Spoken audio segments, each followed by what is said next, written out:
don't understand. I could have had class. I could have been a contender. Oh, go smash. Mrs. Robinson, you're trying to seduce me. Here's Johnny. Oh, 21 gigawatts! Hey, motherfucker. You never go ass to mouth. Now what is so damn funny? And here we go. We will not go quietly into the night. We will not vanish without a fight. The Force will be with you. Always. But the truth! You can't handle the truth! Showtime, everybody! Showtime! Deck the halls and Jingle Bell Rock. We are here for the For Real Movie Club, and this month we will be talking about Christmas movies. And here on the panel tonight, from Fanboys Anonymous, the CEO, founder, and the man behind the curtain, Tony Mango. Hey, everybody. I'm going to be the Grinch for this episode, so stay tuned for all that. Also joining us from New York, Mr. Payton. I'm going to be Tim Allen, I guess. Next, I sounded more like Cookie Monster. And also, newcomer to the show, Lauren, and I don't know your last name because I'm a terrible host. That's okay. Lauren's fine. Sweet. Just Lauren. Yeah. So tonight we're going to kick things off talking about a very old movie, and that is It's a Wonderful Life, because you cannot think Christmas without thinking It's a Wonderful Life. What do you know about that? So, let's kick off things. Tony, what's your initial impression, Mr. Grinch, on It's a Wonderful Life? Well, we're actually, thankfully, starting off with the movie that I like the best out of this. So, It's a Wonderful Life is a movie that I've always wanted to watch because everybody always talks about it being a classic. And usually when that happens, I assume it sucks because most people are like, Casablanca, best movie ever. And I start watching it and I'm like, this kind of got some plot holes in it. Or, Gone with the Wind, where everybody goes nuts over Wizard of Oz. And I fucking hate that movie. But I always wanted to watch It's a Wonderful Life. And I assumed that I was going to absolutely hate it. But I like the basic structure of the movie. The only thing that I have a little issue with, and we'll elaborate a little bit more on this, but the old timiness of it does get to me. And I'm going to be that type of guy that everybody's going to hate by saying, this is the type of movie that I think I would like so much more if they remade it. Oh, gosh. Yeah, so everybody already hates me. I already established that. We'll figure this out later on. But it's a good movie that could be better, is what I should say. With, like, robots and a new lightsaber, you'll be good to go? I don't know. BB-8's kind of cool. Michael Bay produced. It'd be great. Lauren, what was your initial impression and first thoughts on the film It's a Wonderful Life? I first saw it a long time ago. I was kind of forced to watch it by my parents. They're like, you gotta, sit and watch this. And we're like, no, you don't want to. My dad was like, well, if you tell me the meaning of the movie, I'll give you $50. So, of course, I sat and watched it to find the real meaning behind it. I want that deal. So, it is old-timey. And that makes it funny in parts that probably shouldn't be funny. But I don't know. I think I could agree with wanting to make a remake, but I think me personally would just critique every little thing, like, oh, well, the original, they did this, and, it was better. And then, so I guess I contradict myself. Good movie. Mike, what were your initial thoughts on It's a Wonderful Life? Something I noticed with It's a Wonderful Life that I've learned about a lot of movies as we're watching this are movies that I haven't seen or I haven't seen in a long time. And I only remember the things that are often pulled from them to the point of parodying it. And It's a Wonderful Life is one of those movies where they really do that. Previous examples we've done on the show was like Weekend at Bernie's, or most recently for our Thanksgiving episode, Scent of a Woman. My impression of Scent of a Woman, that it was 2.5 hours of hoo-ha, hoo-ha, hoo-ha. And it was so much more than that. And that goes for this movie, too. I mean, you see this parodied so many times with the person being taken by a guardian angel and shown the past or what their life would be like, or the world would be like if they were never born. and you tend to forget that what the actual original source of it was like. So going back and seeing that and seeing how much of that movie there was before they even got to that part, seeing just the setup of this guy's life and the slow downward spiral into what it got into, it was really neat to get that watched again and relearn and see why this is a movie that cemented itself in there and it's why it's lasted so long. Because Christmas movies come and go. We're doing Jingle All the Way, and right now I walk through the stores and I just see heavy advertisements for Jingle All the Way 2. I tell you, no one's going to be watching Jingle All the Way 2 for a Christmas podcast show in 10 years.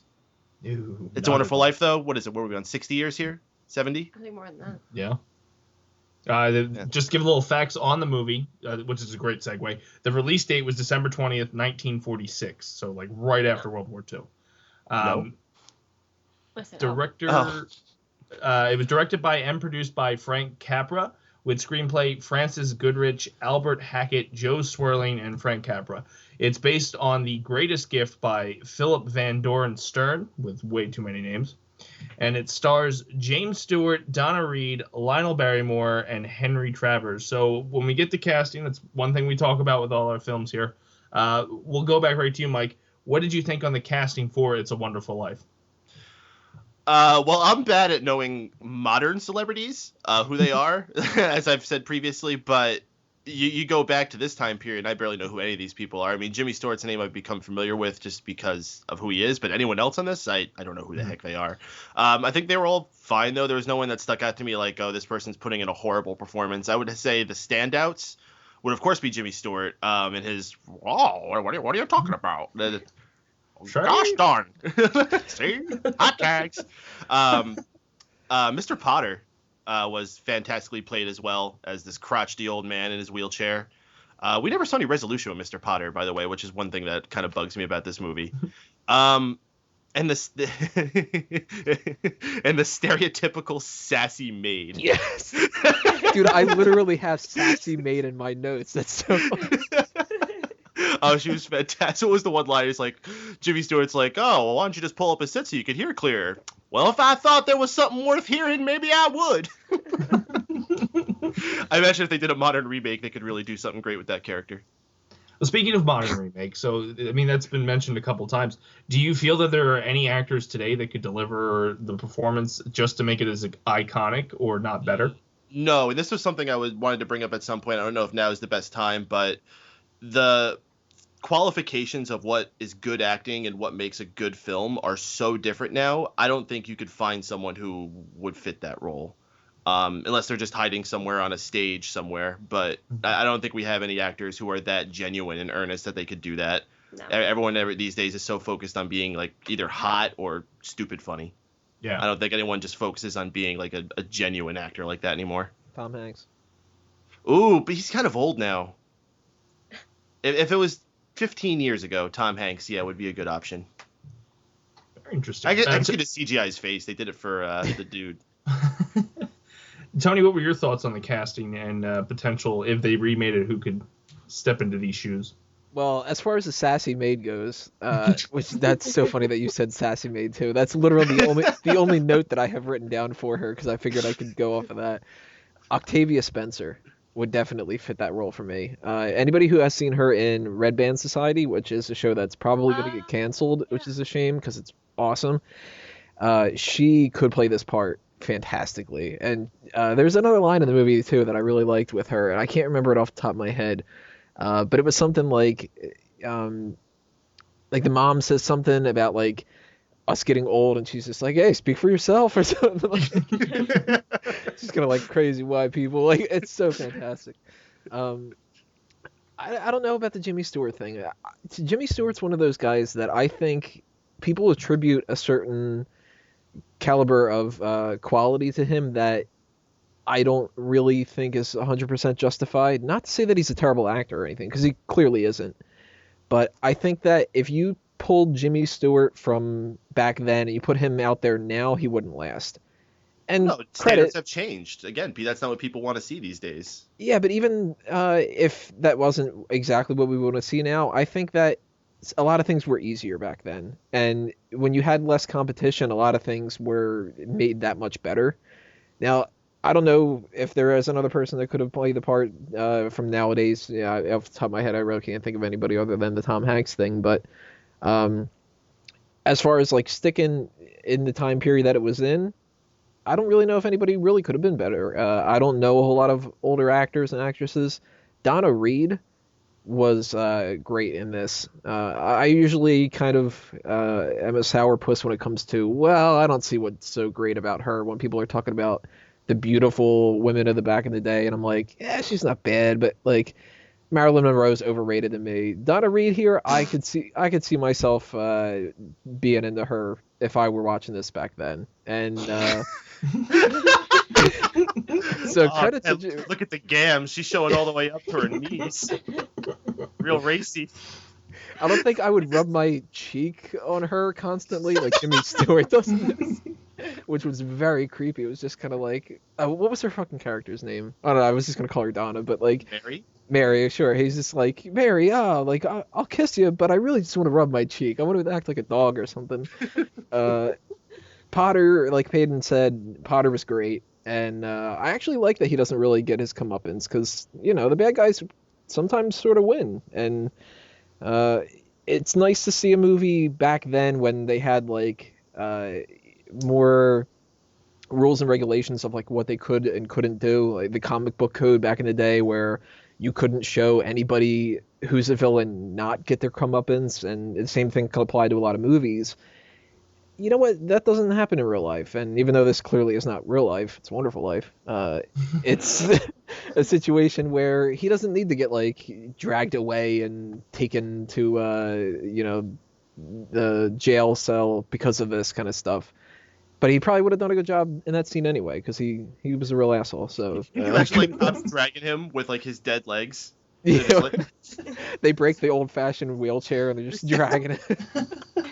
He's just like, I've got money, you son of a bitch. They're like, you can't curse in this movie. It's not whatever.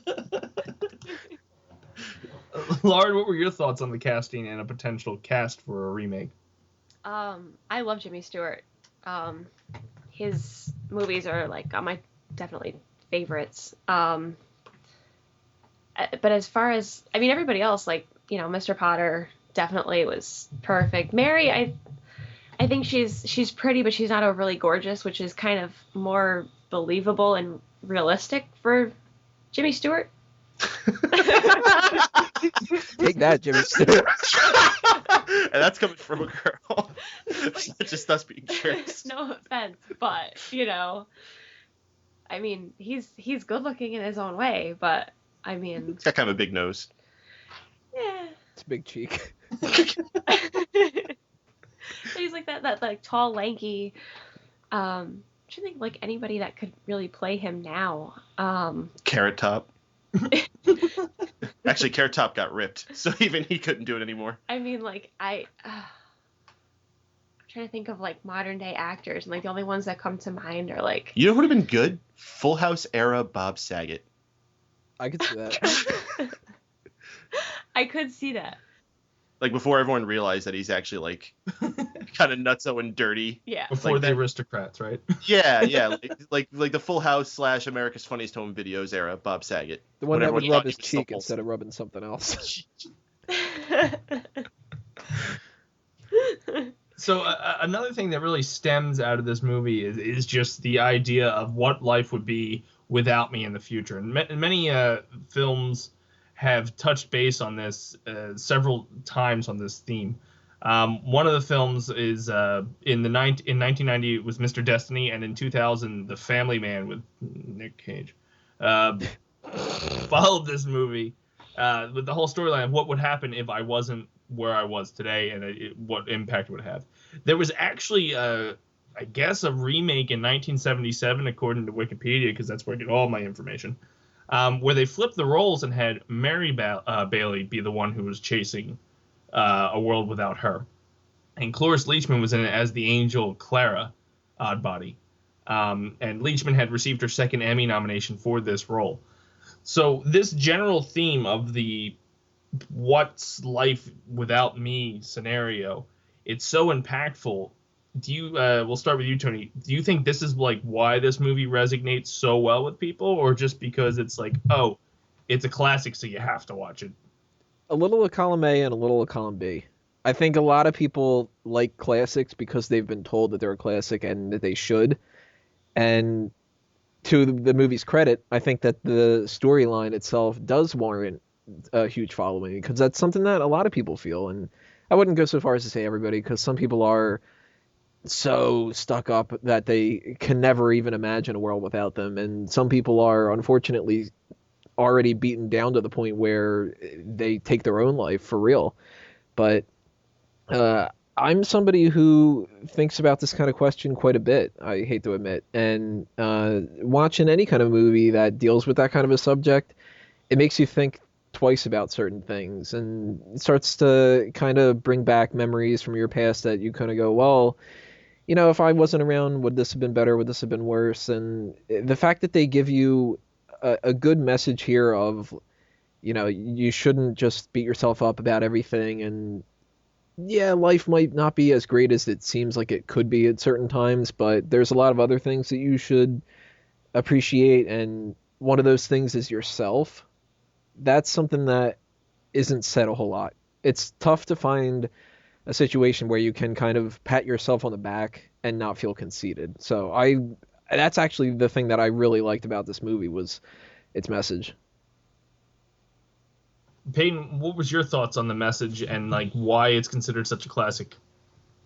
Well, a good message will always be timeless, and this put it out there. And you know, I can't speak for as far as trying to like explain a theory about why that is, but I could just back it up by saying that the whole story of It's a Wonderful Life and the whole message that it puts through in the end has been parodied so many times on so many different TV shows.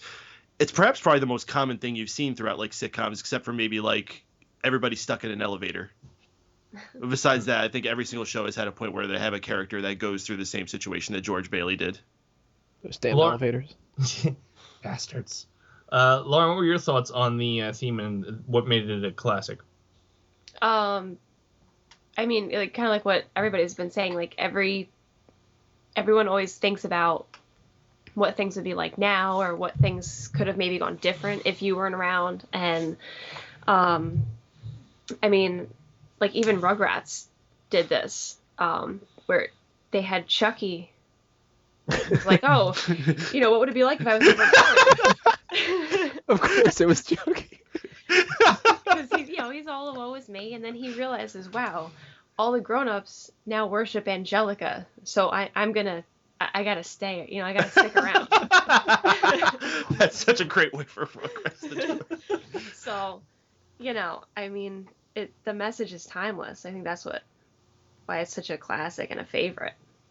It would have been great if Chucky sees himself and it's like his dad's much better off. He's like, oh, I'm not weighed down by this kid. He's like a weirdo that has a sock puppet and watches C-SPAN. He does that anyway. That's when Chucky goes to bed. Yeah. I want you to meet your new mom. Oh, that's bad.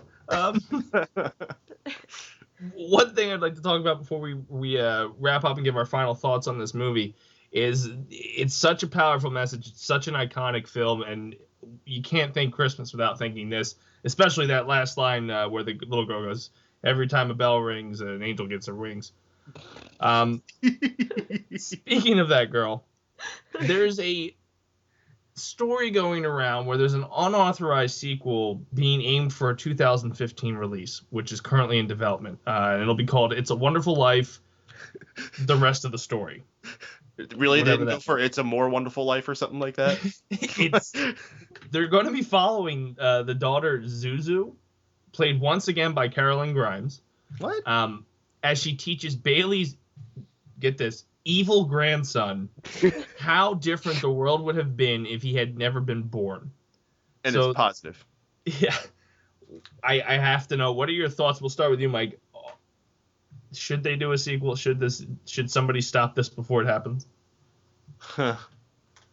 I mean, if someone wants to waste their money on it, that sounds like their own stupidity. I have a feeling this will be pretty harmless and not actually be seen by anybody. This will probably just end up in the discount DVD bin the Christmas that it comes out, and then we'll never have to hear about it again, except for when we're watching some like YouTuber do a review about how bad it is.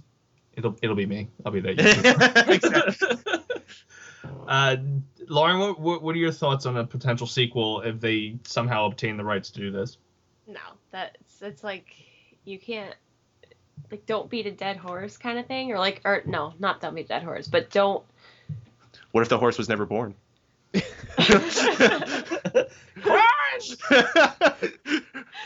Somebody's like, man, I gotta walk.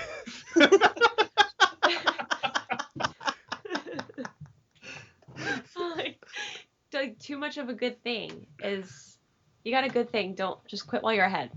That is what I was looking for. Quit while you're ahead, not beat it. It's been sitting for 50 years. It's like, just leave it alone. You know, just leave it alone. Anything else is gonna suck. Tony, what are your thoughts on a potential sequel? If you're gonna go sequel, don't make it about Zuzu. Make it the buddy. No, hear me out. Make it the buddy spinoff we want to see. Isn't Zuzu the bird from Lion King? Thank you. Isn't that the name of the daughter? Yeah, that's the name of the daughter, yeah, but it's also the bird from Lion King, so. No, that was Zazu. I think Zazu. Oh. I think what they need to go with is the buddy spinoff. All right, now Jimmy Stewart's already died, and we make this about him and the angel, and it's a Wonderful Death, and we just beat that drum instead, because I don't want to see anything about some evil granddaughter or grandson or whatever the fuck. Spins off into The Omen. It's Damien. Yeah. I would pay to watch that. It's just a big ad for Ginger Snaps.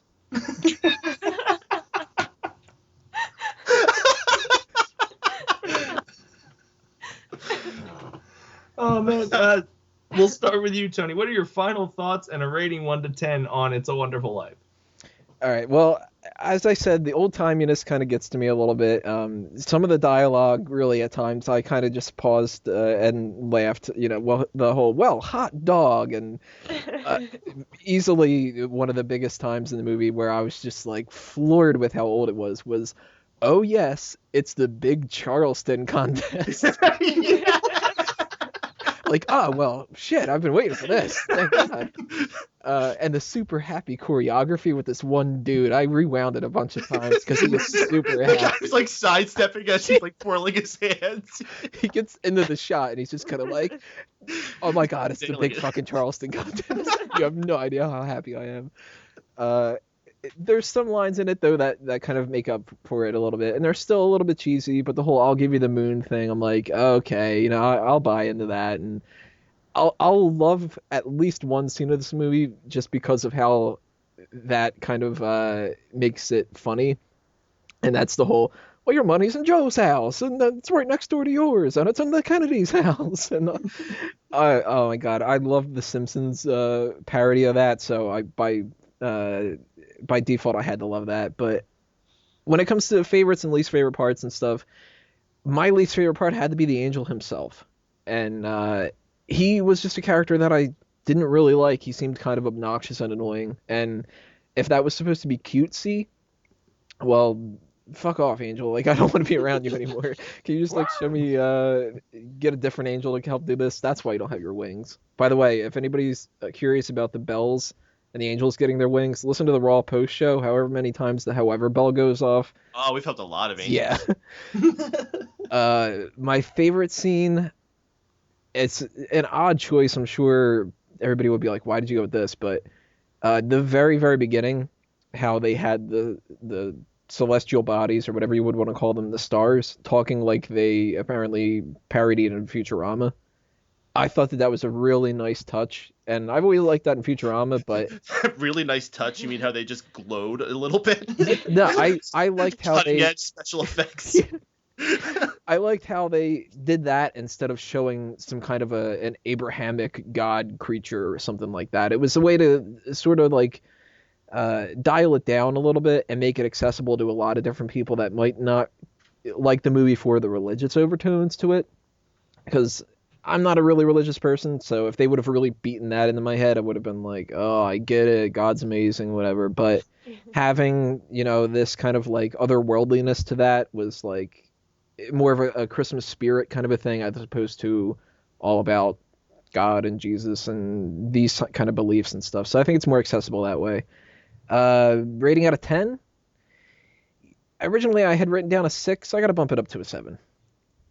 There's a little bit of things that I think could be better. Maybe that's the old-timiness, maybe not. But the more time that's going by since I've watched this, the more I can give it credit. So, I don't know. Maybe tomorrow I'll give it an 8. Lauren, what was your final thoughts on the movie and high points, low points, and a ranking 1 to 10? Overall, I mean, I think I got to understand it more and appreciate it more as I get older. Because when you're a kid, you just like, okay, whatever, this is it. But then when you actually kind of go through the stuff that he's going through and you kind of look at it as from an adult's point of view, it makes you like step back and think. I'm getting like real deep right now. And like you really step back and you look at yourself and you think, how many people actually need you. So, low points would be the cheesy humor. I mean, that's kind of... But we all love cheesy humor. Yeah, I know, but it's like, that's beating a dead horse. There we go. I know how to use that term correctly.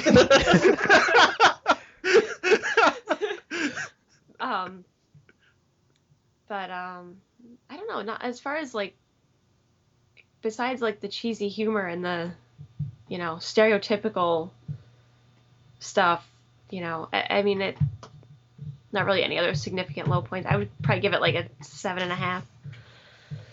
Cool. Mr. Payton, what would you rank it 1 to 10? And I have no idea what happened. What would you rank it 1 to 10? And what were your final thoughts and high point, low point? Well, It's a Wonderful Life is a wonderful movie. I was very pleasantly surprised watching this back. I probably am not going to make this any kind of huge tradition. I don't really watch tons of Christmas movies every Christmas season. In fact, the only one I've watched with any type of consistency every Christmas is another one we're watching later. So we'll discuss that one. This one, I'll watch it when it's on. I'll watch it if it's around. I'm not going to ignore it. I think as a kid, I was really turned off to this, so I never really fully watched it all the way through. It may have just been the black and white, or even worse, I think it may be the fact that I've been seeing it because back in like the 90s, it was really big to watch old black and white movies, but colorized, and that was just an awful phase in movie history. I think they pass some kind of like law or something where you can't colorize old movies anymore. They should. I think there was something. I think like George Lucas helped pass that or something. Movie itself is just timeless. I mean, if you put a good story there, it's going to be good forever unless you do something stupid like put dated jokes in there. And I guess to an extent you could say that they had some like those dated 50s references in there, like the Charleston contest and and the sayings and the Moxie and all that. But the story in there will ring true forever. And as Lauren said, as an adult, you realize that even more. One of my favorite bands, Rilo Kiley, has a line in one of their songs. It's your gradual descent into a life you've never meant. And watching that unfold for George Bailey was just like a heartbreaking story to see about how this guy had all this drive to go out there and see the world and take it over. And just one thing at a time kept him from doing that. And he did the right thing, trying to keep the family business going, taking care of everybody. But it sometimes wasn't always what he wanted. And eventually that burden weighed down on him too much. But in the end, he was still a very rich man. He still had a lot good going for him. And I think that's just a feel-good story. How can anybody possibly hate that? And would you ranking 1 out of 10?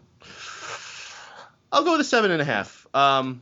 I actually probably would give it higher if it wasn't so dated in those aspects. And one other aspect that was a little bit dated, but not as bad as a lot of other movies from this time. As a film editor myself, it bothers the hell out of me when I watch these older movies and see how clunky the editing was back then.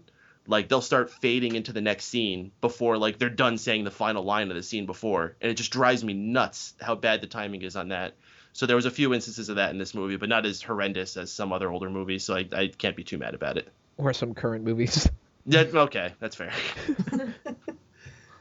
So we've just left It's a Wonderful Life. And we'll be jumping about 3 decades ahead to a stop-motion animated television special, The Year Without a Santa Claus. So if you're listening here on YouTube, make sure you click the next link or let the whole playlist thing do its work and knock you down to the next film or whatever it does. I don't know. It's fancy internets. And we'll be talking about The Year Without a Santa Claus. So thank you for listening, and make sure you click the next video. Welcome back to the second part of the December For Real Movie Club discussion. This time we're going to move into the 1974 Rankin Bass stop-motion animated TV special. Bass or bass? I think it's Rankin Bass. Oops. I'm all about that bass. About that bass. No, keep going. That was Okay, good. do it live. The story is based on Phyllis McGinley's 1956 book of the same name, illustrated by Kurt Worth. And originally broadcasted December 10th, 1974 on ABC. The Year Without a Santa Claus is by far one of my favorite Christmas specials to watch because of the Snow Miser, Heat Miser on it. So, Mr. Grinch, we'll start with you again. What were your thoughts on The Year Without a Santa Claus? This was the main reason I didn't want to do this episode of the For Real Movie Club. I hate these kind of movies. And there was no surprise at all that I did not like this movie at all. I don't like musicals in general. I don't like any kind of like stop motion animation or claymation or any of that kind of stuff. Overly sappy things I tend to not like, and this was just everything rolled into one. I am not a fan of this movie. Man, you're such a Grinch. I don't even like the Grinch. That's why I don't like these kind of movies. That is still like too old for me. Lard, what was your first impression of The Year Without a Santa Claus? Oh, my first impression was, oh my god, I'm scared. Yeah. I mean, I give him credit for the stop motion, because I've tried to do that before, and it's very time consuming, and to make it into an hour-long special with all this other crap, you know. But I mean, the characters themselves are just, I don't know. I think it's the lack of mouth movement that creeps me out. I don't know, but it's just something about them that I'm like, let me watch this with some viewer discretion. I need an adult. But I mean, the Heat Miser, and I liked him. Mike, what was your first thoughts and impression with The Year Without a Santa Claus? Straight terror. These movies gave me the creeps when I was younger. I cannot stand watching them, and I know exactly what it was. It was the soulless eyes. It's another note I had. The eyes just stare right forward. They do not move, and it's stop motion until by time. Sometimes I'll just have the character completely sit there with a dead stare out into completely in the middle of nowhere for a solid second and a half, and it just gives me the willies. I'm beginning to think that there's something wrong with me since this is my favorite Christmas special. Yeah, quite possibly, man. In a world of all these other ones, no. Again, credits for pulling it off, and they made a number of these movies. They had almost a dozen of them that they put out at the time. Mm-hmm. That's a lot to put out there, and they put out a lot of other things. I'm not 100% behind on what the career is of Rankin Bass, but I remember browsing their Wikipedia page, oh, they did that. Oh, they did that too. Holy crap! They did Jason and the Argonauts and stuff. They've been busy. Yeah. Just to give you some facts about it. It was directed. Go ahead. That's a stupid joke. Move on, please. It was directed by the people whose names I can't say, but they run the production company. They also produced it, and it starred Shirley Booth, Mickey Rooney, Dick Shawn, George S. Irving, Bob McFadden. That Dick Shawn. Yeah. Shawn's such a dick. And Bradley Bulk. I don't know, these weird names. The only one that stands out is Mickey Rooney, who is Santa in every single special. I'm gonna play that.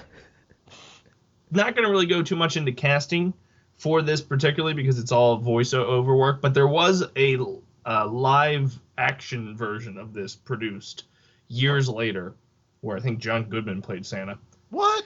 Yeah, and I think Harvey Firestein played Heat Miser. What? Ethan Suplee's in it too, right? Yeah. I don't know who that is. He's the fat guy from Mallrats. Kevin Smith? The other fat guy. That guy. The live action also had Michael McKean was Snow Miser, Ethan Suplee was Jingle, Eddie Griffin was Jangle, oh God, Chris Kattan was Sparky. Yeah, I'm gonna stop there. When it comes to this live action or just like the whole, this is going to be a very short episode, obviously, because it's like a cartoon. The message and the casting and all that stuff, when they made this live action, could you picture this being a full-length movie? And we'll start with you, Tony, because you're the Grinch. That they could put as a feature film, especially since it seems like Disney and all those companies are now starting to take their cartoons and making them into live action. Do you think they could do this successfully?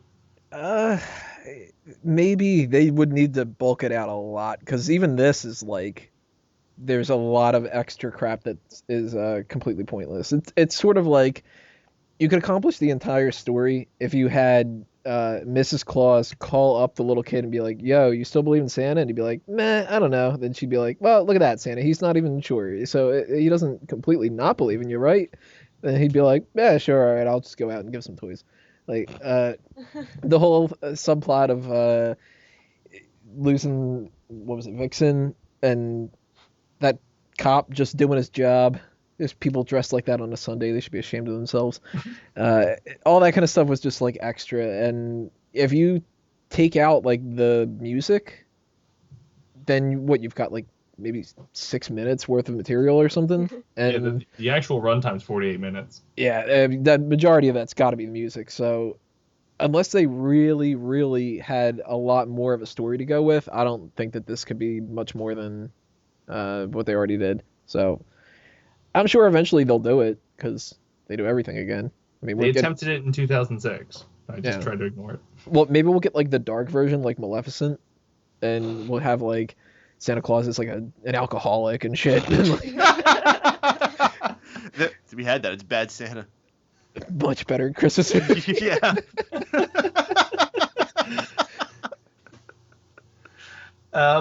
Peyton, what are your thoughts? Do you think this has the capability of taking the story and put it on the big screen?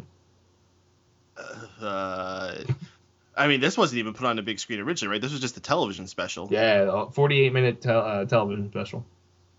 Do you know what channel it was on? ABC. ABC. Originally. Well, it still is. Well, now it's on like every channel, I imagine. But one of the 3 channels they had back then. I would rather not. We don't see Christmas movies hit theaters too much anymore. Nah, it's been The Hobbit. Like, what was the big movie that was supposed to come out this Christmas was The Interview, or we're not getting that now. What was that last one with the really ugly elf-looking thing? I think it was called like Frank or something like that. That was the last Christmas movie I remember seeing in theaters. You're not talking about Elf, are you? No, that was probably the last one I remember before that. So that's how often I remember actually seeing Christmas movies show up in theaters. This I would not want to see there, especially not in its current format. But even if they tried to make a live action of it, I don't know. Like the Jingle and Jangle characters are way too derpy for me. I don't want to follow them around in any type of capacity. I'm good. Just let this sit around as it is, and I don't have to watch it. Lauren, do you think this would make a good transition to the big screen? No, I mean, I feel like there's too much fluff in there as it is. Mm-hmm. You know, so it's like you're gonna have to add even more fluff, and like the point of the movie is what Santa needs to go out anyway, even if he doesn't feel like it. It's time to go to work, asshole. So, yeah. It's like, wow, you have a job to do, and you really only work one day a year. Yeah, one job, Santa. So get off your ass and just do it. Yeah, so I mean, to just take that concept in itself and extend it to like an hour and a half, 2-hour movie, it's like, what? Well, no. One big thing that Tony had touched on a little bit when we were first talking about this is the fact that there's so many songs in it. Peyton, I'll start with you on this one. What do you think of the soundtrack to this? God freaking awful. Who allowed these people to sing? The 2 worst moments in the movie was when Mrs. Claus turned and started singing that song about how she thinks she could be Santa Claus. And it's immediately proven wrong. Horrendous. And then when that little girl started singing Blue Christmas, which is actually one of my favorite Christmas songs, the Elvis version, not her. Oh my God, little kid is. I don't know if there's many things more ear grating than little kids singing. Remember, I'm the Grinch in this episode.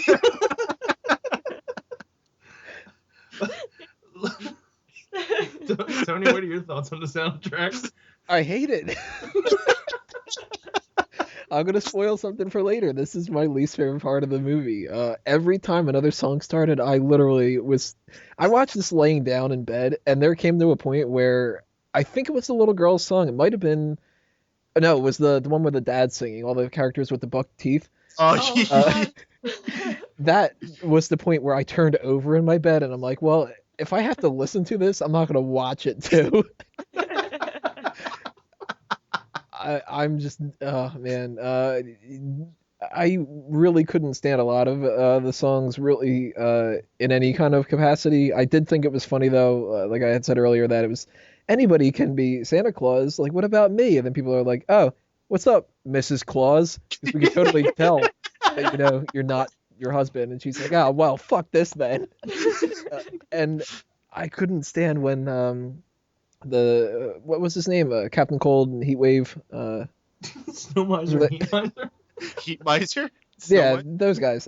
When the first one, the cold one, Snowman, when he sings his song, I'm like, oh man, this is really going on for a long time. I get it. You know, you're cold.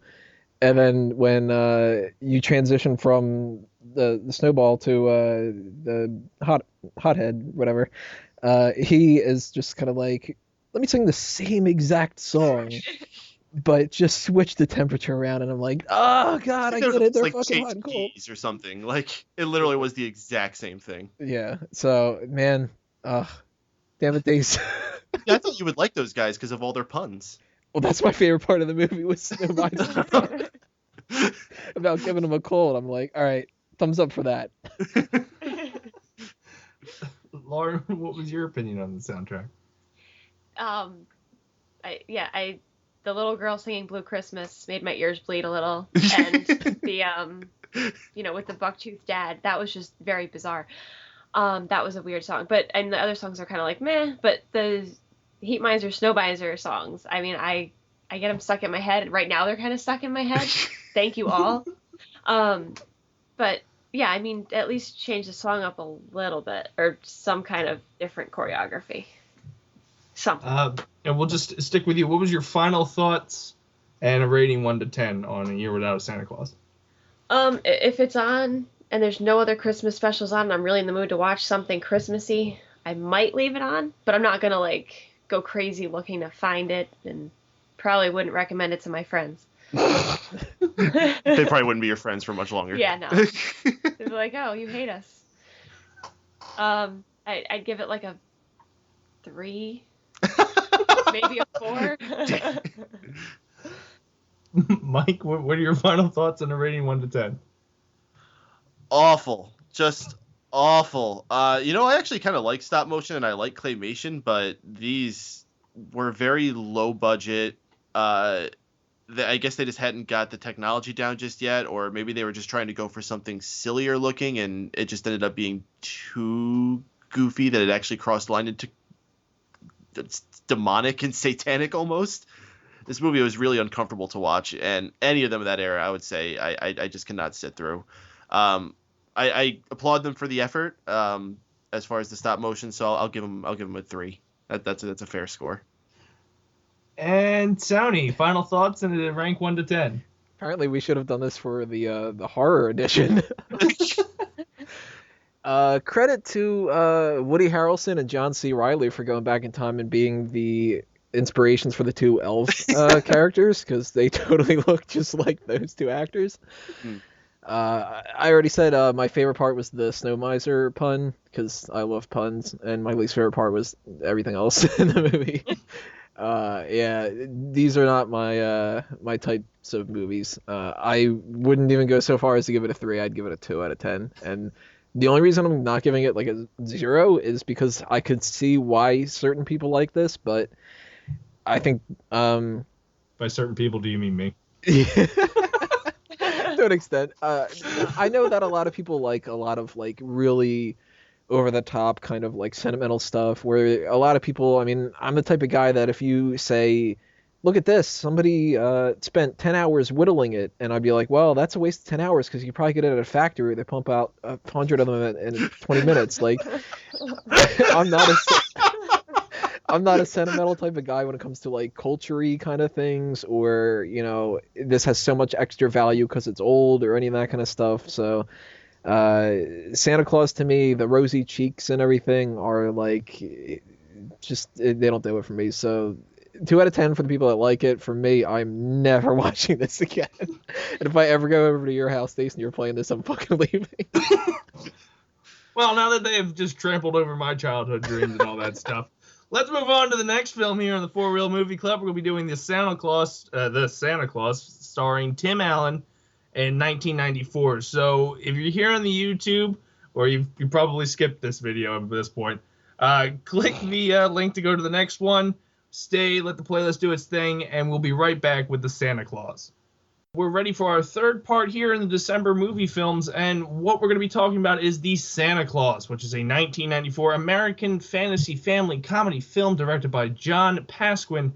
It stars Tim Allen as Scott Calvin, an ordinary man who accidentally causes Santa Claus to fall from his roof on Christmas Eve. When he and his young son Charlie finish St. Nick's trip and deliveries, they go to the North Pole, where Scott learns that he must become the new Santa and convince those he loves that he is indeed Father Christmas. Lauren, we'll start with you on this one. What was your initial thoughts on the Santa Claus? This is probably one of my favorites, and no matter how many times it's on ABC Family, I will watch it when I turn it on, because it seems like I think in the last week I've seen it 6 times, just because it's always on. But it's, definitely on one of my favorite Christmas movies. Peyton, what are your thoughts on the Santa Claus? Well, I am a 90s kid, and I am a sucker for anything 90s, and as such, I love Tim Allen and pretty much anything Tim Allen does. So him as Santa Claus, sure, I dig it. It's enjoyable. I don't know if I needed a whole trilogy of it. I think I only saw those sequels once in my lifetime, and I haven't bothered to go back and see them again. But this one I've seen regularly, and yeah, it's a good Christmas movie. And lastly, Mr. Grinch, what is your thoughts on the Santa Claus? I loved this movie when I saw it as a kid, and I watched it multiple years after that. It's been a lot of years since I've seen it, and unfortunately it didn't hold up as well. I really was kind of going into this list of the 4 movies as, well, I know at the very least I'm going to have fun watching the Santa Claus again, because I haven't seen that in a long time. And this time around, when I was watching it, maybe I was in a bad mood at the time, I don't know, but I was just kind of picking stuff apart and going, I probably laughed at that as a kid, and 20 years later, it's just not hitting me anymore. So it downgraded itself, which kind of upset me. I don't hate the movie or anything like that, but I kind of expected that I would still love it the way that I used to, and part of my childhood died not having that happen. So we're even days. Just to give you some facts, it was produced by Robert F. Newmeyer, Brian Riley, Jeffrey Silver, written by Leo Benevenuti, that's just a guess, shot in the dark, Steve Rudnick, Carrie Kirkpatrick, I don't know why I butchered that, and it stars Tim Allen, Judge Reinhold, Eric Lloyd, Wendy Crewson, David Krumholtz, and Peter Boyle. So, as always, we talk about casting on everything. Tony, we'll start with you. How did you feel with the casting? Do you think Tim Allen was the right guy to play Santa Claus? Oh, Tim Allen, definitely. Some of the other characters, you can maybe fill in some other people. I like Peter Boyle, but there was nothing that was like, man, that had to be Peter Boyle, or the little kid was annoying, but all little kids, especially in these kind of like movies and stuff, they're all annoying, especially when they have the same friggin' haircut as their mom. And the mom herself, she, was kind of replaceable. Generic 90s mom, Her haircut pissed me off. Yeah, her and the kid's haircut, they're all the same. Judge Reinhold was perfect, because he is so unthreatening that if you would have had anybody else play that character, he would have been a really easy character to hate. But you're not supposed to hate him. So you had to just kind of be like, all right, he's a little bit of a prick, but he's Judge fucking Reinhold, so if like a stiff wind came by, he would have exploded. But the guy, David Krumholtz, I've always actually liked him in a lot of different things I've seen him in, and I think that he was awesome. The different elves in the movie, they did a good job. Whoever played Judy, I don't know who that actress is, but she was perfect for that kind of role. The casting is solid in the movie. The only real problems are probably the little kid and the mom. But the mom's not even unoffensive. It's mostly just that little kid. Fuck that little kid. Mike, what were your thoughts on the casting, and did you feel that Tim Allen was perfect for the role? Well, Tim Allen, of course, was perfect for the role because this was a movie made for Tim Allen, I'm pretty sure. That's the only reason this movie even existed, was to have something for Tim Allen, who was the it thing at the time, to have a movie for the Christmas season to make lots of money. There's nothing more than that. So yeah, it was a chance to see Tim Allen make his typical Tim Allen wisecracks, which I love, especially when he's a wise. The best part of the movie is in the beginning when he's just being a jerk to everybody. And shout outs to them for the home improvement reference when he puts on the tool belt. I dug that. He even does the 90s kid sweet. Yeah. Everyone else, whatever. Like all easily replaceable, but not particularly offensive. Like Tony said, the kid, the typical Christmas movie, hey, it's Santa type kid. Oh gosh.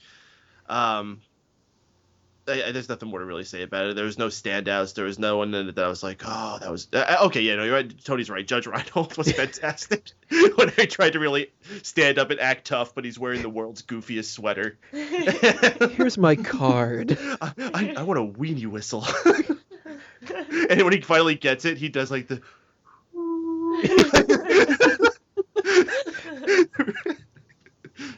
Lauren, what were your thoughts on the casting? Do you think Tim Allen fits the role perfect? Yeah, I think if it was anybody but Tim Allen, it wouldn't have been as good.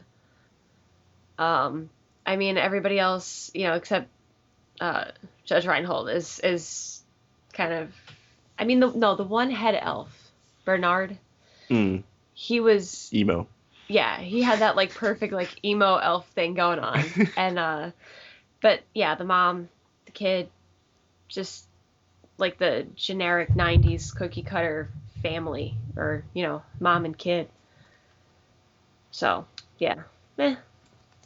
One other thing I would like to talk about when it comes to this film is the soundtrack itself. There's one moment that sticks out for me the most, and when it comes to this soundtrack, is it's all Christmas music except for one song, and the scene sticks out in my head, and it's "Give Me All Your Lovin'." Oh my god. You were Tony, what are your thoughts on the soundtrack?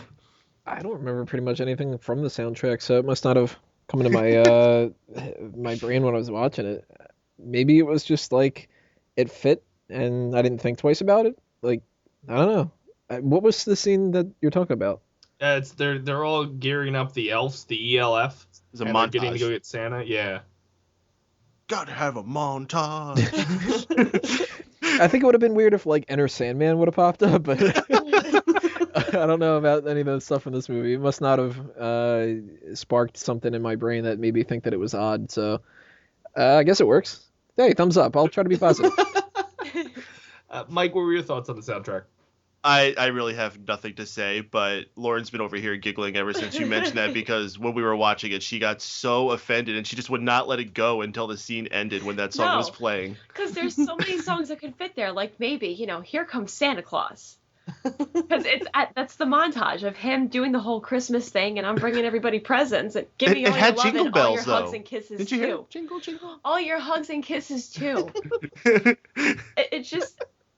It made me so angry, and I'm like, I hope whoever made that decision got fired, because it was just that one decision halfway through the movie. Well, it's already there, but you're fired. You're never gonna work in this town again, Phil. Yeah, no, done. ZZ Top just completely killed the soundtrack for you. It's just, it's not anything against ZZ Top. I mean, nothing against that song. It's not a bad song, but it doesn't really fit in with, Christmas and ho ho ho and Santa Claus. Give me all your love and all your hugs and kisses too. They could have had Sharp Dressed Man.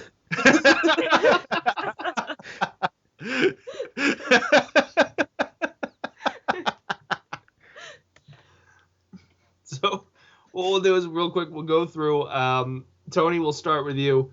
Final thoughts, high points, low points, and a rank 1 to 10 on the Santa Claus. I liked a lot of different parts in this movie that I'm 100% positive I didn't love as a kid, and it kind of did like a reverse. I'm sure I would have laughed at uh, Comet, I think was the main one they were focusing on, the reindeer. When that farts, I'm sure I laughed as a kid. This time around, I was just like, all right, it's a fart joke, it's easy. But like, I love the pun of the name of the movie. I'm glad that it made the movie just for that, because I fucking love my puns.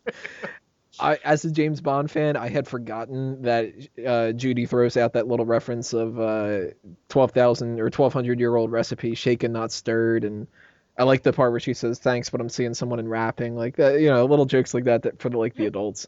Did you like the "arose such a clatter" joke? Actually, no, I didn't like that because the kid delivered it, and I was just like, oh, fuck off, kid. So if Tim Allen delivered it, it would have been fine. Yeah, then it would have been like, okay, it's Tim Allen throwing out a little pun, that's funny, but the kid was just, oh, such a clatter, and I'm like, See? with this bowl-shaped head and everything. I think it's a little weird that they embrace Santa being Santa so fast, especially because they really gloss over the fact that Santa fucking dies in this movie. Like, that's dark. He falls off the roof and dies, and he just waves goodbye like, well, that was a nice life. It's a wonderful life. I'll see you soon, Jimmy Stewart. A couple parts that I thought were funny that I'm sure I wouldn't have laughed at as a kid. Probably my favorite part of the movie. So remember, kids, there's nothing more painful than third-degree burns. With Fireman O'Hara, then, oh, sorry about your partner. That got so dark, and I was just like, damn, I didn't expect that. I guess he's going to see Santa in heaven. But the scene that I always remembered as a kid, and that I was actually looking forward to seeing again, was the whole Total Tank Santa lunch meeting. And I was thankfully happy that I still enjoyed that, so that's probably got to get my nod for my favorite part. Least favorite, man, anything that revolved around the little kid giving out orders, where he was like real smug about it, like, my dad's Santa Claus, so fuck you, get this and go do this, and on Prancer, and I just fucking hated this little kid. So the movie itself is really just an unoffensive, 90s movie, and I can't hate it for that kind of reason. So I'd give it maybe like a 5 out of 10. It's certainly not, a great movie that I would put down, go watch The Shawshank Redemption and Forrest Gump and The Santa Claus, or, but for Christmas movies, it's a solid pick for people to check out. So I'll be watching it again in the future. It's not something that, now that I've gotten a little bit more cynical, that, fuck this movie for the rest of my life or anything like that.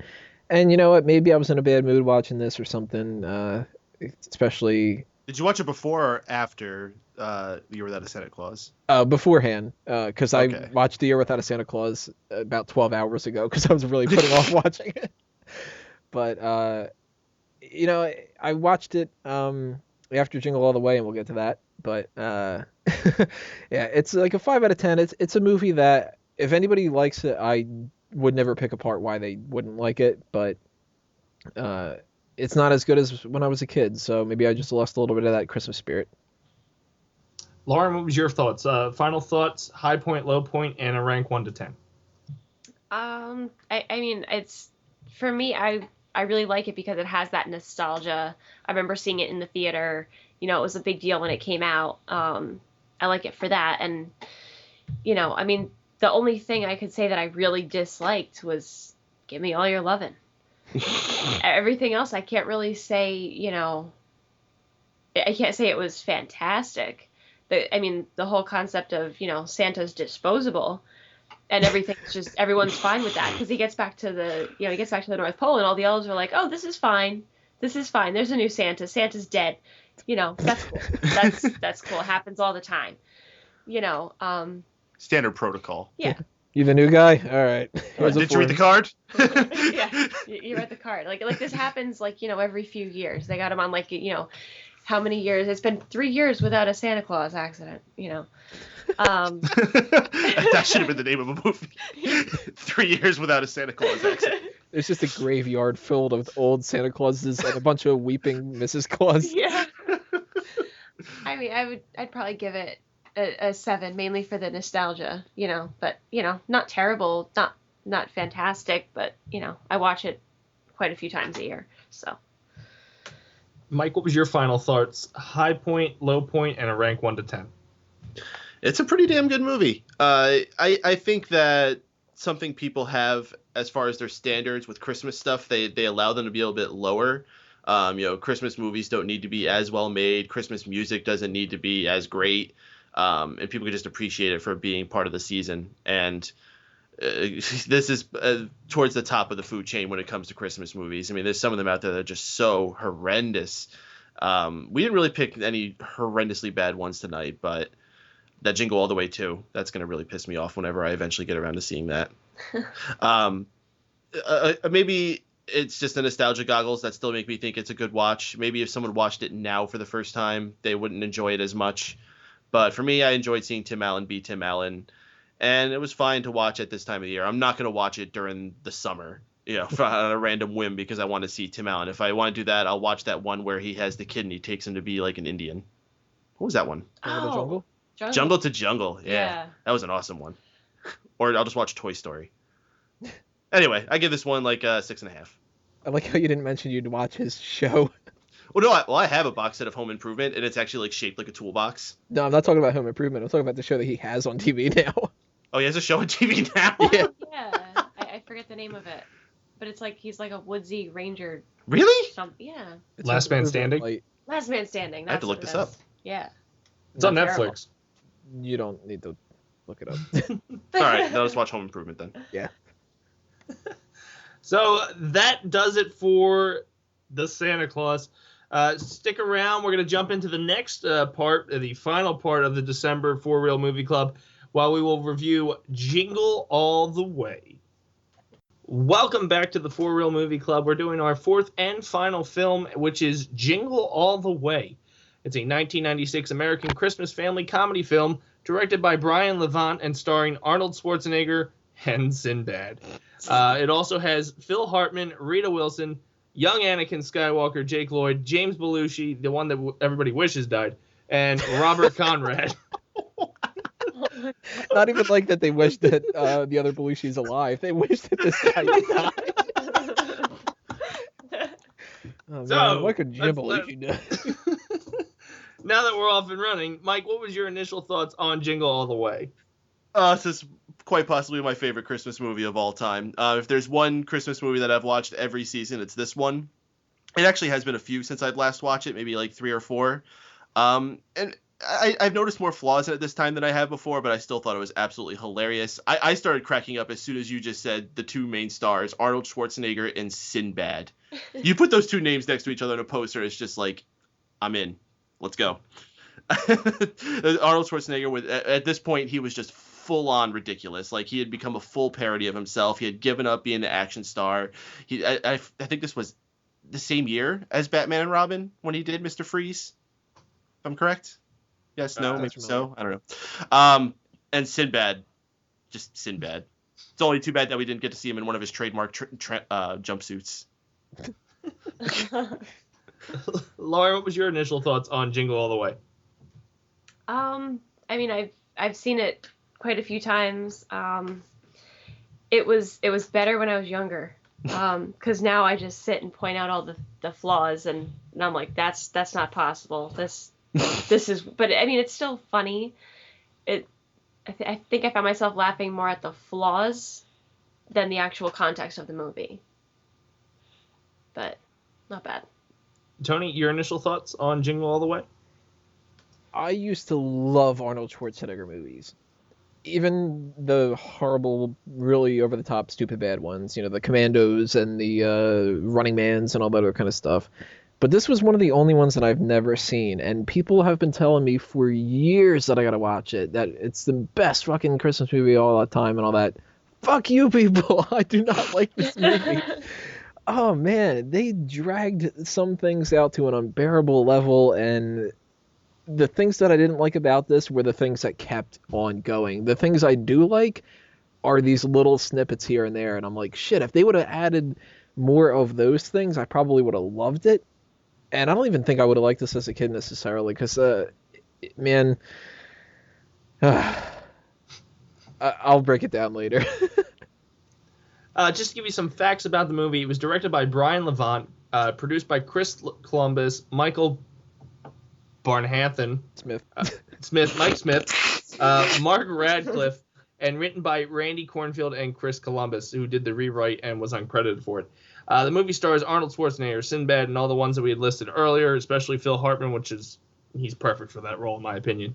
And a little thing, a note that should be made, it was inspired by real-life Christmas toy sellouts for the products of Cabbage Patch Kids and the Mighty Morphin Power Rangers. Really? Yeah, the film was written by Randy I got the Tickle Me Cornfield. Elmo vibe. Yeah, me too. That's when I was alive for remembering. Oh my gosh, that was a crazy Christmas. And another interesting note here is that due to a delay with 20th Century Fox doing the reboot of Planet of the Apes, it allowed Schwarzenegger to come on board for the film. Also, Columbus opted to cast Sinbad instead of Joe Pesci for the role as Myron. Who? Joe Pesci. Joe Pesci? Oh my god. Man, Terrible. if they remake this, I'm gonna have to watch that. So I feel like that sparks up some stuff. Tony, we'll start with you. On casting, do you think everybody fits the roles? Do you think Pesci would have done better than Sinbad? I don't know if he would have done better. He probably would have had his own spin on things that maybe would have been just as good, maybe better, maybe worse. Joe Pesci is awesome at being Joe Pesci, whether he was in, Goodfellas or Home Alone, which is to this day like the only movie I make sure that I sit down and watch for Christmas. I already did that. Already made sure I ordered my lovely cheese pizza when I did it. But Sinbad was pretty awesome in this movie. Phil Hartman, fantastic in this movie too. Phil Hartman being his full-on Phil Hartmanist. This is another situation too. Maybe the 90s bug kind of caught it. Whoever played the mother or the wife, depending on your perspective, she was just a generic actress that I've really never seen in anything else, and she did her role fine, but probably anybody would have played that part fine. Probably even the woman from the Santa Claus would have done the same job. Wait, wasn't the same woman? It might as well have been. At first, I thought it was Maria Cut her Shriver. hair a little different. But casting-wise, Schwarzenegger, the reason that this movie exists is because of Schwarzenegger. And obviously certain scenes would have been really odd if it would have been somebody else. The fact that there's an action scene in this, you had to have somebody like Schwarzenegger. Would have been really odd if they would have had Sinbad and Joe Pesci playing the main character. I wouldn't have bought him as Turbo Man. So the issues that I have with this are script-wise, not acting. The people who were in this movie, they did exactly what they were supposed to do. So kudos to all of them. Mike, what was your thoughts on casting? I thought they were all fantastic, actually. Arnold Schwarzenegger, when he gets into his cheesy line mode, I love when he's just spouting out his one-liners. And he just goes in full. He doesn't have to worry about being a badass. He can just keep delivering funny lines. And Sinbad, when he starts doing any of his freakouts or any of his loud screaming lines, and I think that's one of Tony's least favorite things that any actor does, but very few of them, when they do it right, they do it fantastically. And Sinbad throughout this. And Arnold, too. My two favorite parts in this, actually, is quick little one-liners that really aren't significant overall, but it's when Arnold Schwarzenegger's on the phone, Phil Hartman is in the kitchen trying to make moves on his wife, and he's on the cookie, he's like, put that cookie down. It's fantastic. And the other part is during the great action scene, as Tony pointed out, when Sinbad is dressed up as Brainiac or whatever his name was, and he's chasing after the kid with the Turbo Man doll, and this pesky present box gets in the way during the parade, and he just goes and pushes it out of the way. He's like, out of the way, box! just the ways of it. Out of the way, box! And so the delivery was on, and I agree. The writing may not have been there, but everyone they made that movie with their performances. Lauren, what was your thoughts on the casting for Jingle All the Way? I like the casting. I feel like with any other cast, it wouldn't have been as memorable or as good. And even down to the kids, because usually the kids are very forgettable characters, but it was they had the perfect, I don't know, to me his face kind of looked a little white trash. So it was perfect for that part. And then his the adversary kid was he was an unintentional douchebag. Maybe your parents should get a divorce. Yeah, and I was like, wow, what a dick. But it was like he physically looked like a kid who would just be a giant douchebag. So like that, the casting of the kids usually it's terrible, but this was, I think, pretty spot on. Believable. The angry little fat kid that has to take his frustrations out on his friend. You ruined Star Wars in a few years, buddy. So, one thing I think we have to speak about, and we've mentioned it a little bit here and there. I'll start with you, Peyton, on this one. The sequel. Did it need to happen? I'm sorry, what was the question? The sequel. Did it need to happen? Does it take away from the movie since it happened? From my impression, it looks like it has absolutely nothing at all to do with the first movie. Like I watched the trailer a number of times. I've been forced to watch the trailer a number of times because they played it on Raw every week because it stars WWE superstar Santino Marella and Larry the Cable Guy. Horrendous choices. You're going from Arnold Schwarzenegger and Sinbad to those two. And again, I've analyzed this trailer, which was the point I was getting to. I've analyzed it top to bottom. I cannot find a single connection to the original. It doesn't even look like it takes place in Minneapolis, which is awesome. I love the Twin Cities. I visited there. Mall of America kicks ass. I've been there. The scene when they're in the diner, I've been to that diner. I went sightseeing around there, and that was something I had to see just because, like I said, it was one of my favorite movies. So getting to see a scene from it, and the statue of Mary Tyler Moore, just to throw that out there. Twin Cities is a nice place. Check that out. What was I saying? I think we're basically saying fuck Larry the Cable Guy and fuck Larry the Cable Guy, fuck Jingle All the Way too. I'm gonna try my hardest not to have to see that for a little bit. Eventually I'll let myself see it because I just want to see what a train wreck it is. Will it taint the original? No, as I said before for the other ones, it's just gonna be forgotten about really quickly. People will remember the first one. They're not gonna remember this one. Lauren, what are your thoughts on the sequel? Same thing. I mean, I refuse to see it, but I have a feeling that at some point it might creep up and I'll have to watch it, and then I'll, drink heavily and suffer through it.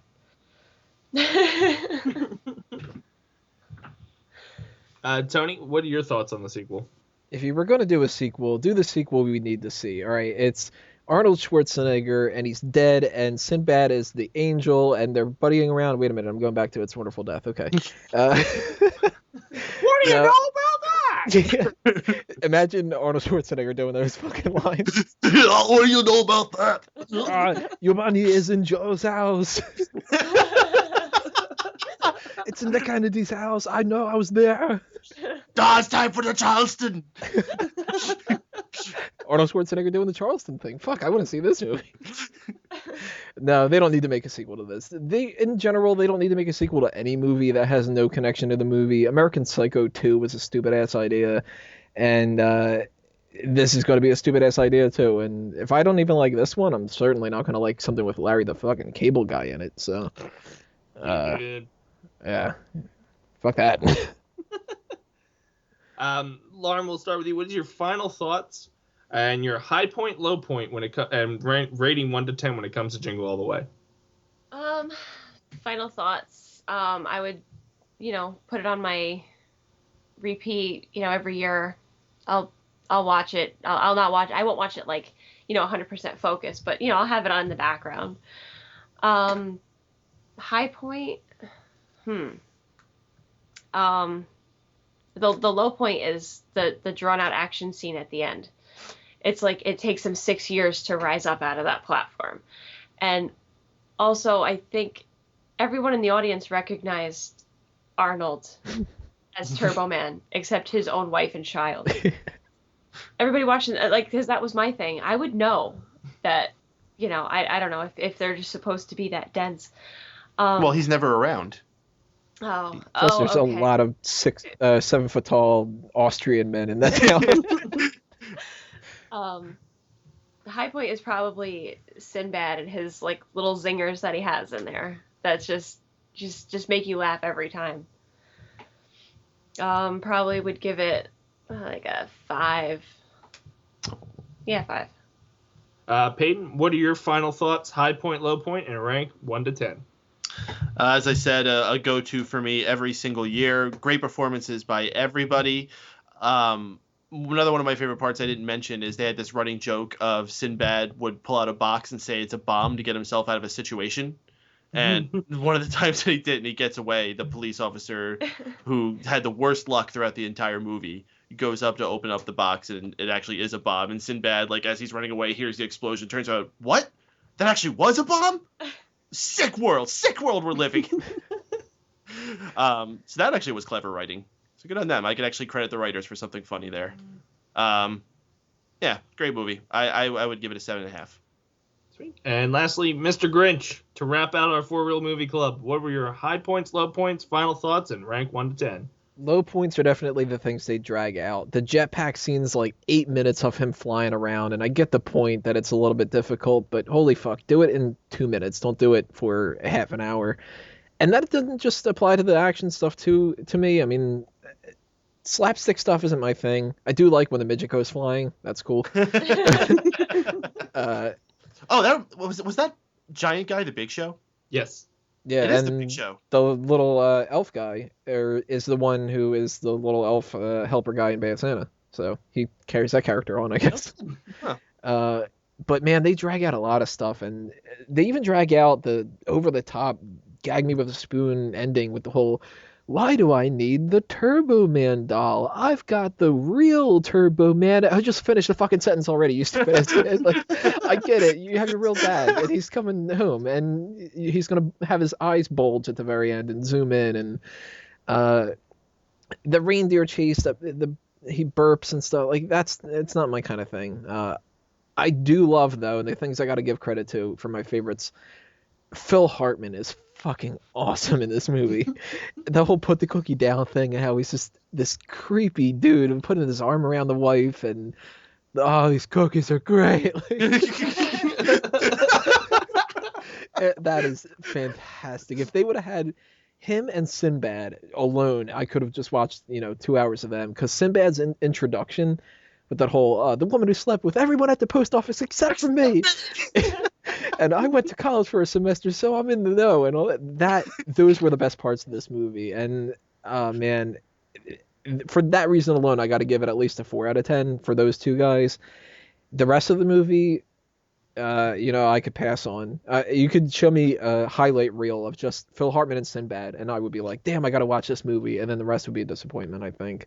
So awesome job, Phil Hartman. Damn, it's a shame that we don't have him around still. And awesome job for Sinbad, and damn that he's still around, but he sucks. Is there anything else of like worthy value that Sinbad has actually done? The one episode of It's Always Sunny in Philadelphia with Dave that was Matthews. good. Oh, good call. Good call. He was with Rob Thomas in the mental ward. Where he's basically playing this character who's already gone postal. Yeah. Well, ladies and gentlemen, that does it in for us when it comes to the 4-Reel Movie Club and the month of December for Christmas movies. So let's go around the panel and see what everybody's up to during the holiday break, after the holiday break, whatever they want to talk about. Tony, we'll start with you. I don't get a holiday break. I'm going to be editing a whole bunch of different videos and stuff for the Smart Out Moment channel on YouTube, our 2014 Smart Out Moment Awards. We're going to do any other podcasts that we do on Fanboys. We'll have them up as soon as possible. If you haven't checked it already out, go ahead and listen to our Fan Tracks episodes for a couple different Christmas-themed shows. South Park we did Simpsons, and what the other two? Futurama and Super Mario Brothers Super Show. So an odd choice for that one, but hey, definitely go check back those old things, because if there's one thing that we know for sure, it's that nostalgia still works. It's great if you remember that time that Captain Leo played Mario. So check out Smart Out Moment if you're a fan of on any of the wrestling kind of stuff, and if you are a fan of the wrestling stuff, check out Jingle all the way too, and tell us if that's really as fucking terrible as it seems like it's going to be. Keep checking out wrestling fans. None of us like Santino Marella. I like Santino, but not in a movie. But any of that stuff, that'll be on Smart Out Moment. fanboysanonymous.com, whatever we've got going on with that, go ahead and check that out. And in general, just follow the Facebook and Twitter accounts for A Mango Tree and Tony Mango, spelled out like the body parts, because I do like my puns. Which body part is a mango? You don't want to know. Lauren, what do you got going on?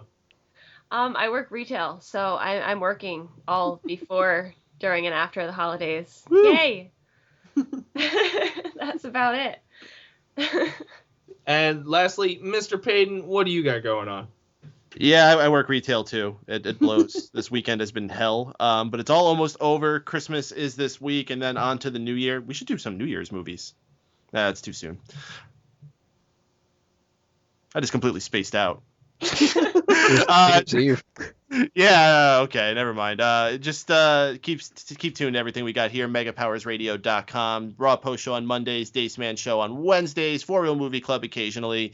Addicted to Anime shall be returning soon now that Mr. Wago's got his computer back set up, and who knows what's going to be shooting towards you at any point. I pop up on all those other shows you hear on fanboysanonymous.com, smarkoutmoment.com, and those other websites. And if you really want to keep up to date with what's going down, follow me on the Twitters at MRPADEN. That's Mr. Payton. Sweet. And that does us in for this month's For Real Movie Club. Thank you guys for listening. Hope you enjoyed it. Check us out next month where we talk about thrillers. And then there's so much more planned for the rest up until about June. We have 4 Real Movie Clubs planned. I'm excited for them. So thank you guys for tuning in. And make sure you keep on watching films. This has been the 4 Real Movie Club. At no point in your rambling, incoherent response were you even close to anything that could be considered a rational thought. I'm too old for this shit. Good day, sir! You stay classy, San Diego. Roads? Well, we're going, we don't need roads. Frankly, my dear, I don't give a damn. I'm finished. That'll do, Pete. That'll do. Hasta la vista, baby. Hey, everybody! We're all gonna get late! You're still here? It's over. Go home.